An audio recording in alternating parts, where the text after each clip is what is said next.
барои ҷудокорони тоҷик мусобиқаи Анталия Гранд-слам 2023 бенатиҷа хотима ёфт.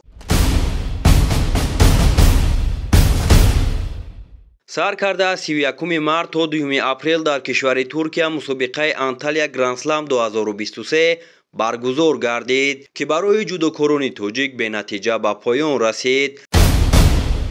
طبق اطلاع فدراسیای بین المللی جودو IGF جهت اشتراک در این مسابقه سطحی بین المللی 617 ورزشکار، 357 مرد و 206 زن از 85 کشور جهان نامنویس گردیده بودند. میان این جودوکاران تاجیکستان را در این مسابقه سطحی بین المللی 5 ورزشکار نمایندگی کردند. در وزن تا 60 کیلوگرم محمد صالح قواتوف، اوبیجیبوف در وزن تا 66 کیلوگرم، بهروز خوجازاده در وزن تا 73 کیلوگرم، در وزن تا 81 کیلوگرم شادمان رضایف و اینچنین در وزن تا 90 کیلوگرم جهانگیر مجیدوف.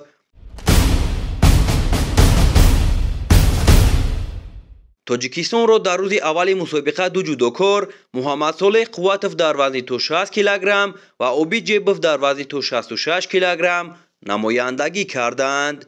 اولین شده محمد صالح قواتوف در وزن تا 60 کیلوگرم با جودوکاری ازبک دلشودبک براتوف نیروسنجی نموده شکست خورد و از ادامه سبقت‌ها بی‌نصیب ماند. جودوچی دیگر کشور اوبیجیبوف باشد در وزن تا 66 کیلوگرم هنر خوب نشان داده بعد دو پیروزی هنرنمایی‌هایش به آخر رسید. اوبیجیبوف در دور اول توانست گوستاو براولد را از نروژیا با امتیاز ایپون مغلوب نموده راهش را به دور دوم هموار نماید.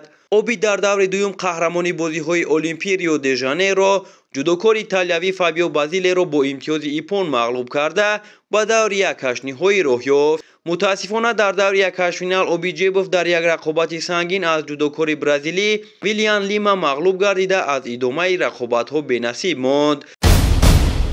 هرچند در این رقابت جودوکار تاجیک نسبت به حریف برتریت داشت، لیکن داور در دقیقه‌های طلایی به او آگاهی سیوم را نشان داد و راه اوبی در این دور به آخر رسید.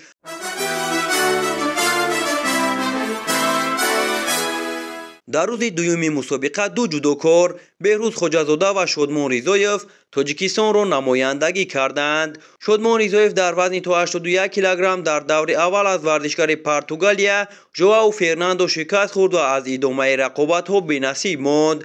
ورزشکار موفق کشور بهروز خوجازاده در مسابقه انتالیا گرند-سلام 2023 در وزن تا 73 کیلوگرم رقابت‌ها را خوب آغاز کرد. او در دور اول مقابل والتری اولین از فنلاندیا ظفر یافته در دور دوم کوین هگ را از نیدرلندیا شکست داد و به دور یک هشت‌نهایی راه یافت. در این دور بهروز در یک رقابت سخت و سنگین مقابل ایگور واند که از آلمان با امتیاز وزری مغلوب گردیده از ادامه مسابقه بی‌نصیب ماند.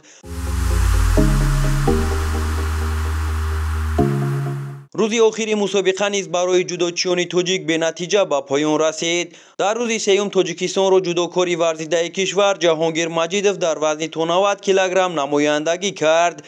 در دور اول مجیدوف با ورزشکار آلمان مارتین ماتیاس قوا آزمایی نمود. رقابت این دو جودوکار تا به وقت طلایی دوام یافت و ماتیاس در لحظه های طلایی توانست وزری کار کند و به دور بعدی را خط گیرد. جهانگیر باشد از ادامه رقابت‌ها بی‌نصیب گشت. همین طریق مسابقه انتالیا گرند-سلام 2023 برای جودوچیان تاجیک به نتیجه به پایان رسید.